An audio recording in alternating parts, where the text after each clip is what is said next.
నమస్తే, నేను Kavitha. Welcome to I dream. Suriya, Jyothika ప్రొడ్యూసర్లుగా, కార్తి, అరవింద్ స్వామి హీరోలుగా రిలీజ్ అయింది సత్యం సుందరం.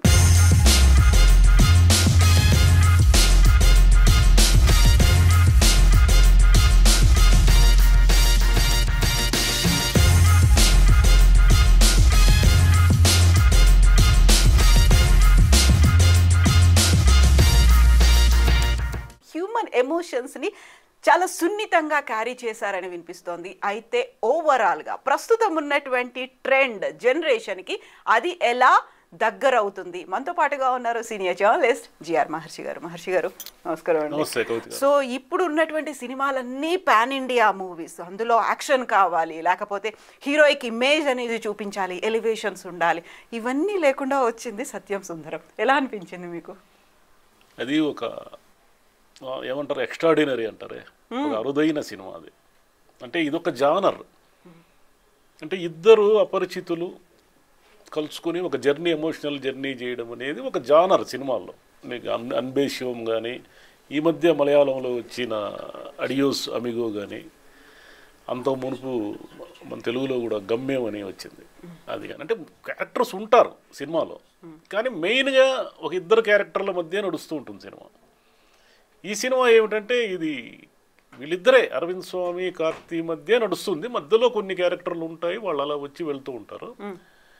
ఈయన ప్రేమ్ కుమార్ ఏమిటంటే ఈ ఎమోషన్స్ని అద్భుతంగా పట్టుకుంటారు. అంటే ఇప్పటి జనరేషన్ అంటే ఇది అందరికీ నచ్చుతుందా లేదా అనే దాన్ని నేను జడ్జ్ చేయలేను, కానీ నచ్చకపోవచ్చు కూడా. ఎందుకంటే కొంచెం స్లోగా ఉంటుంది, చాలామందికి ల్యాగ్ అనిపించవచ్చు. ఏంటి వీళ్ళిద్దరు ఇట్లా మాడుకుంటూ ఉన్నారే, ఏంది అని కూడా అనిపించవచ్చు. కాబట్టి ఈ మామూలు ప్రేక్షకులు అంటే ఇప్పుడు విపరీతమైన హింస లేదా వైలెన్స్, మీరు అన్నట్టు హీరో ఎలివేషన్స్ రకరకాల కోరుకుంటున్న జనరేషన్ కదా. విపరీతమైన స్పీడు, సంఘటనలు ఉండాలి, ట్విస్ట్లు, షాకింగ్ ఎలిమెంట్స్, గూస్ పంప్స్ ఇవన్నీ ఉంటాయి. ఇవన్నీ ఏమి ఉండవు ఈ సినిమాలో. ఏమీ ఉండవు ఈ సినిమాలో, ఏమీ ఉండవు. అరవింద్ స్వామి అనే ఆయన ఒక పెళ్లి కోసము తన చిన్నప్పుడు, అంటే తన చెల్లి వరుస అయ్యే ఒక అమ్మాయి పెళ్లి కోసము ఒక ఊరు వెళ్తాడు. ఆ ఊరు ఏమిటంటే అతని చిన్నప్పటి ఊరే. చిన్నతనంలో అతను విపరీతంగా ప్రేమించిన ఇల్లు వేరే వాళ్ళు, తమ బంధువులు స్వాధీనం చేసుకోవడంతో ఆ ఊరిని అనివార్యంగా వదిలి వీళ్ళు రావాల్సి వచ్చి ఉంటుంది. ఆ తర్వాత ఇతను 96లో ఊరిని వదిలేసిన అతను 2018 వరకు 22 ఏళ్ల కాలంలో ఒక్కసారి కూడా ఆ ఊరికి వెళ్ళడు. పెళ్లి కోసం వెళ్తాడు. పెళ్లి కోసం వెళ్ళినప్పుడు ఒక కుర్రాడు బంధువు అని పరిచయం అవుతాడు. వాడు విపరీతంగా అఫెక్షన్ చూపిస్తూ ఉంటాడు, ప్రేమిస్తూ ఉంటాడు.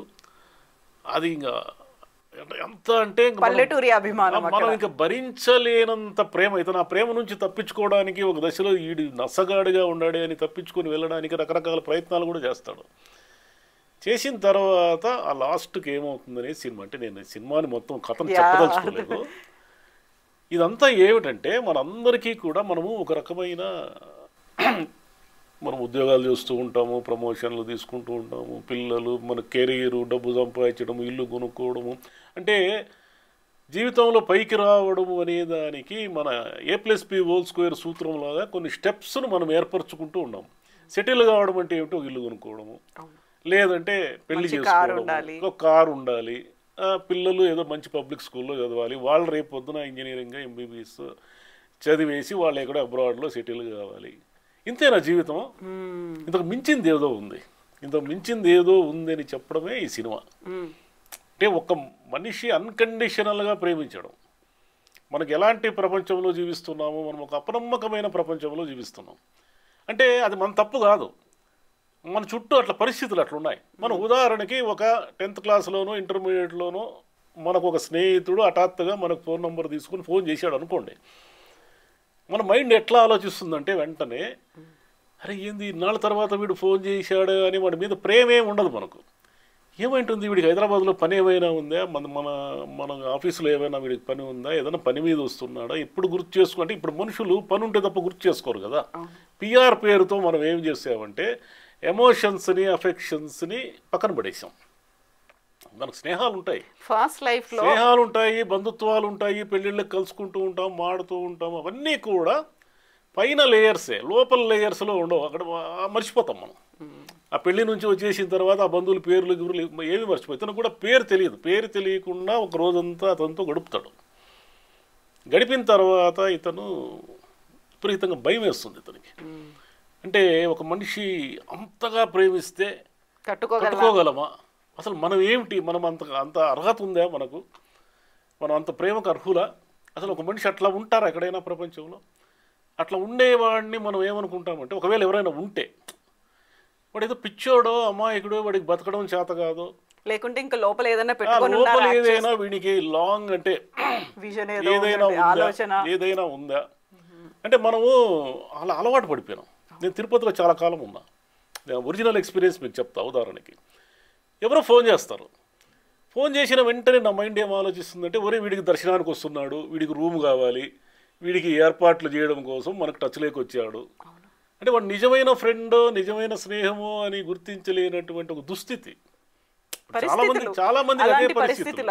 అంటే అట్లా వాళ్ళు ఎక్కువ వస్తున్నారు కాబట్టి నిజంగా మన మీద స్నేహంతోనో ప్రేమతోనో మన ఇంటికి వచ్చే వాళ్ళకంటే మన మీద మనతో ఏదో పని ఉండి వచ్చే వాళ్ళ శాతం ఎక్కువైపోవడం వల్ల ఈ నగరం నుంచి వైజాగ్ నుంచి వెళ్ళినంటే, అది తమిళ్లో చెన్నై, అది ఇక్కడ మన తెలుగుకి వైజాగ్ అలా మార్చుకున్నారు. ఈ వైజాగ్ నుంచి వైజాగ్ నగరంలో ఇతను కూడా చాలా మంచివాడే. ఎంత మంచివాడంటే పెట్స్ని చాలా బాధ్యతగా చూసుకుంటూ ఉంటాడు. ఉదయం లేస్తానే కొన్ని వందల రామచిలుకలకి గింజలు వేస్తూ ఉంటాడు. ఈ చెన్నైలో నిజంగా ఉంది, టీ నగర్లో అదే తీసుకున్నట్టున్నారు. టీ నగర్లో ఒక అతను నిజంగానే ప్రతిరోజు కొన్ని వందల రామచిలుకలు అతను పిలవంగానే వచ్చేస్తాయి. వచ్చేస్తే ఫుడ్ తినేసి వెళ్ళిపోతాయి. ఇతను కూడా ఎంత మంచివాడంటే అతని మంచితనాన్ని గుర్తించి తట్టుకోలేనంత మంచివాడు. నీకు మంచితనాన్ని గుర్తించడం కూడా ఒక అర్హత కదా. అవతల వాడు మంచివాడని గుర్తించాలంటే మనలో ఏదో కొంచెం ఉండాలి, ఆ తడి ఉండాలి, ఆ వెట్నెస్ ఏదో లేకపోతే మనం ఎలా గుర్తిస్తాం వాడు మంచివాడు అనే విషయాన్ని. అట్లనే ఇద్దరు మంచివాళ్ళ కథని అతను ఈ సినిమా ఫార్మేట్కి భిన్నంగా, ఈ సినిమా రొటీన్ వచ్చే ట్విస్ట్లో లేదా హఠాత్తుగా సంఘటనలో ఏదో పిచ్చి పిచ్చి కామెడీనో మొత్తం ఈ ఫార్మేట్ అంతా ధ్వంసం చేసేసి, అటు ఫైట్లు లేవు, ఇటు పాటలు ఒకటో రెండో ఉన్నాయి కానీ ఇతని పాత జ్ఞాపకాలు, ఇతని జ్ఞాపకాలతో జీవిస్తున్న ఇతని కంటే చిన్నవాడు, వీళ్ళిద్దరూ ఒకరోజు ఆ పెళ్లిలో కలుసుకుని, మనకు చాలా సందర్భాల్లో మనం ముఖ్యంగా పల్లెటూరులోకి వెళ్ళినప్పుడు ఒకరెవరో వస్తారు, బంధుత్వము బాగున్నారా అని, ఏదో మావయ్య బాగున్నావు అదేని వచ్చేసి వాళ్ళు చాలా స్నేహంగా ఉంటారు మనతో. మనం జనరల్గా ఏం చేస్తామంటే ఆ బస్సు ఎక్కువ వచ్చేసిన తర్వాత వాళ్ళు గుర్తుండరు, మనం మర్చిపోతాం. అంటే వాళ్ళు మనల్ని ప్రేమిస్తున్నారు కానీ మనమే దాన్ని రిసీవ్ చేసుకోవడానికి సిద్ధంగా లేవు. ఇంత అద్భుతమైన హ్యూమన్ ఎమోషన్ని అతను ఎంత బాగా తీశాడంటే, ఇది నో డౌట్ చాలామందికి నచ్చకపోవచ్చు, స్లోగా ఉంది ఏమిటా, ఎందుకు బోరుగా ఉంది అని అనుకునే వాళ్ళు కూడా ఉంటారు. ఈ రొటీన్ ప్రపంచం ఒకటి ఉంది కదా మన సినిమా ప్రపంచంలో, హింస, నరకడం రక్తం అంటడం కదా. ఈ గిక్తాలు ఏమీ లేకుండా కార్తీక్ అయితే అతనికి ఒక లైఫ్ టైం క్యారెక్టర్ ఇది. అరవింద్ స్వామి కూడా అద్భుతంగా చేశాడు కానీ కార్తీక్ అయితే మాత్రం అతని జీవితంలో చాలా ఒక నటుడికి కొన్ని సినిమాలు ఉంటాయి కదా చెప్పుకోవడానికి, మైల్ స్టోన్స్ అంటారే, అలాంటి మైల్ స్టోన్ లాగా అయ్యా నేను సత్యం సుందరంలో యాక్ట్ చేశాను అని చెప్పుకోవచ్చు. ఒక రోజా చేసినట్టుగా ఎవరైనా వాళ్ళ జీవితంలో ఎంత గొప్ప నటుడికైనా అన్ని సినిమాలు అతనికి ఇష్టంగా నటించినవో లేకుంటే అతన్ని గుర్తింపు తెచ్చేవో ఉండవు. ఒకటో రెండో ఒక అరడజనో ఉంటాయి అతను మొత్తం కెరీర్ తీసుకుంటే. ఆ కెరీర్లో, కార్తీక్ కెరీర్లో ఇదొక అద్భుతం. సూర్య అండ్ జ్యోతిక ఈ ఇద్దరి production 2D entertainment second cinema, ఇలా ఇది తీయడానికి కూడా చాలా ధైర్యం ఉండాలి. ఇప్పుడు పెద్ద బడ్జెట్ లేదనుకోండి, వాళ్ళిద్దరు నటులు పెద్ద నటులే కానీ ఆ సినిమాకి అంటే ప్రొడక్షన్ ఖర్చు ఏమీ ఉండదు. దాదాపుగా ఒక పెళ్లి మండపంలోనో లేదా కార్తీ వాళ్ళ ఇల్లు కొంచెం ఓపెన్ ఎయిర్లోనో ఇద్దరు మాడుకుంటూ ఉంటారు. ఈ సినిమా తీయడానికి ధైర్యం ఎందుకు కావాలి అంటే, ఈ స్క్రిప్ట్ కానీ ఆయన కథ చెప్పినప్పుడు కానీ మామూలు వాళ్ళకి ఇది అర్థం కూడా కాదు. ఎందుకు కాదంటే, అయ్యా ఒకడు పెళ్లి కోసము, చెల్లెలు వరుస అయ్యే అమ్మాయి పెళ్లి కోసము తన చిన్నప్పుడు వదిలేసిన ఊరికి వెళ్తాడు, ఆ పెళ్లిలో ఒకడు బావా బావా అని వెంటపడి ఒక బంధువు తగులుకుంటాడు. వీడిని ఎలా వదిలించుకోవాలని ఆలోచిస్తూ ఉండగానే వాడే అల్లుకుపోతాడు వచ్చేసి. వాడిని వదిలించుకోలేనటువంటి ఒక దుస్థితి వస్తుంది. ఇలాంటి దుస్థితి వచ్చినప్పుడు అనివార్యంగా వాడితో పాటు ఉండాల్సి వస్తుంది. ఒక్కరోజు ఒక మంచివాడితో కంప్లీట్గా జీవిస్తే యువతల వాడు కూడా మంచితనాన్ని గుర్తించి గ్రహించగలిగిన శక్తివంతుడైతే వీడు ఎలా బిహేవ్ చేస్తాడు. దీన్ని 2.5 గంటల స్క్రిప్ట్లో ఒక కథని చెబితే ఎవరైనా మామూలు ప్రొడ్యూసర్లు ఎవరైనా యాక్సెప్ట్ చేస్తారా? దండం పెట్టేస్తారు. అరవింద్ స్వామి అయినా కార్తీ అయినా వాళ్ళకి ఆ మంచి పాత్రలు గుర్తించే శక్తి ఉండడము, ప్రేమ్ కుమార్ మంచి దర్శకుడు కావడము, ఇవన్నీ కారణాలు ఉన్నాయి. కానీ మామూలు నటులు చేయలేరు ఈ క్యారెక్టర్ని. ఏముంది నేను యాక్ట్ చేయడానికి ఏముంది దీంట్లో అంటారు. ఏముంది, మా బావ అరవింద్ స్వామి మా బావ, నేను మా బావతో మాట్లాడుతూ ఉండాలి, నా చిన్నప్పుడు జ్ఞాపకాలు అవి ఇవి చెప్తూ ఉండాలి. దీంట్లో ఏముంది, నేను ఏం యాక్ట్ చేయాలి? యాక్టింగ్ అంటే ఎమోషన్ అట్లా ఏడ్చి మనకు నవరసాలు పండించి కళ్ళెర్రగా చేసి గట్టిగా అరిచి కేకలు పెట్టి ఇలా ఉండాలి కదా యాక్టింగ్ అంటే. ఏమీ లేకుండా ఒక ఇద్దరు మనుషులు మాడుకుంటూ ఉంటే అది కూడా 2.5 గంటలు ఎలా చూపించాలి? 2.5 గంటలు మంచి కామెడీ ఉంటుంది సినిమాలో. కార్తీ అంటే మామూలు డైలాగ్ సిచ్యువేషన్ కామెడీ కోసం కామెడీ ఉండదు, నార్మల్ కామెడీ ఉంటుంది. అంతేకాకుండా ఇంకేమిటంటే ఈ ప్రకృతి అనేది మనందరిది. ఇప్పుడు ఉదాహరణకి కేవలం మనుషులది కానే కాదు, ఈ భూమి ప్రకృతి అనేది మనందరిది. మనం అనుకుంటూ ఉంటాం ఈ ఇల్లు మనది, ఈ ఇల్లు మనది. ఇల్లు మంది కాదు, మనకు తెలియకుండా అనేక ఇన్సెక్ట్స్ రకరకాల, మన ఓ పాము కూడా ఉండొచ్చు మనతో పాటు. మనం పామును మనం భయపడతాం కానీ పాముకు తెలియదు కదా ఇది మీ ఇల్లు అని. అది దాని ఇల్లు అనుకొని ఉంటుంది. లేదా ఒక 4 సాలిడ్లు ఉంటాయి, ఒక 5-6 బల్లులు ఉంటాయి, అనేక చిన్న ఇన్సెక్ట్స్ ఉంటాయి. వీటన్నిటికీ సంబంధించిన ఇల్లది. మనం ఊరికే రిజిస్ట్రేషన్ పత్రాలన్నీ పెట్టుకుని బీరువాలో పెట్టుకొని ఉంటాము. ఈ ప్రకృతికి ఏ రిజిస్ట్రేషను ఏ దస్తావేజులు అక్కర్లేదు. కాబట్టి ప్రకృతిలో ఉన్నటువంటి ప్రాణుల్ని మనము గౌరవించాలి. ఈ సూత్రం అంతర్లీనంగా ఉంటుంది ఈ సినిమాలో.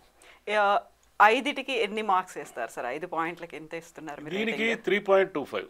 అంటే రెగ్యులర్ ఈ రేటింగ్ ఆ ఫార్మేట్కి ఇది బోధగదు. 3.25 చెప్తే అబ్బో అద్భుతం అనుకోని ఎవరైనా పోయిన వాళ్ళకి మహా బోర్ ఉండొచ్చు, బోర్ కూడా కొట్టచ్చు. ఎందుకంటే నేను చెప్పానే ఒక మంచివాడిని గుర్తించేదానికి ఇంకొక మంచివాడు కూడా ఉండాలని. అలాగా ఈ సినిమా అర్థం కావాలి అంటే కూడా మనకు అంత ఎమోషనల్. అంటే మనకు చిన్నప్పుడు మనం ఒక ఇంట్లో ఉన్నాం అనుకోండి, మనకు ముఖ్యంగా బాల్యంలో ఉన్న ఇల్లు మనకు విపరీతంగా గుర్తుంటుంది. అది అద్దె ఇల్లు కావచ్చు, మన సొంత ఇల్లు కూడా కావచ్చు. ఎందుకు గుర్తుంటుందంటే దాంట్లో మనకు అవ్వ తాత చిన్నాన్న పిన్ని ఇలా బోలెడు బంధుత్వాలు ఉంటాయి, బోలెడు ఎంతమంది స్నేహితులు ఉంటారు. ఏదో ఒక సందర్భంలో మన నాన్నకు ట్రాన్స్ఫర్ కావడమో లేదా మనం అనివార్యంగా ఊరు వదిలేసి రావడమో జరుగుతుంది. జరిగినప్పుడు ఆ ఇల్లుని మనం శాశ్వతంగా కోల్పోతాం. కానీ ఆ ఇంటి జ్ఞాపకాలు ఎప్పుడు మన కళల్లో కూడా వస్తూ ఉంటాయి. మనకు చిన్నప్పుడు ఆ ఇంట్లో ఉన్న జ్ఞాపకాలు ఒక 70-80 ఏళ్ల వయసులో వాళ్ళకు కూడా చిన్నప్పటి కళల్లో ఉంటుంది. ఆ ఇల్లుకి శాశ్వతంగా ఉంటుంది, అది పోదు, డిమాలిష్ చేసి ఉండొచ్చు. అలా మీకు జీవితంలో అంటే ఏమిటంటే అనేక జ్ఞాపకాలను మోస్తూ మనం ట్రావెల్ చేస్తూ ఉంటాం. జీవితం అంటే మనము ఇల్లు మారినప్పుడు లగేజ్ వేసుకొని వచ్చేది కాదు. మెమరీ బీరువాలో ఫ్రిడ్జ్లో వేసుకొని ఒక అదేమిటంటారు వాడు సర్వీస్ ప్యాకర్స్ అండ్ మూవర్స్లో వేసుకొని వచ్చేది కాదు. ఆ ఇంటికి సంబంధించిన జ్ఞాపకాలు కూడా మన ఇంటి వస్తూ ఉంటాయి. దీన్ని అతను చాలా అద్భుతంగా చెప్పాడు. చాలా అరుదుగా వస్తాయి ఇట్లా సినిమాలు. ఇది ఓటీటీలో బాగా చూస్తాను నాకు తెలిసి.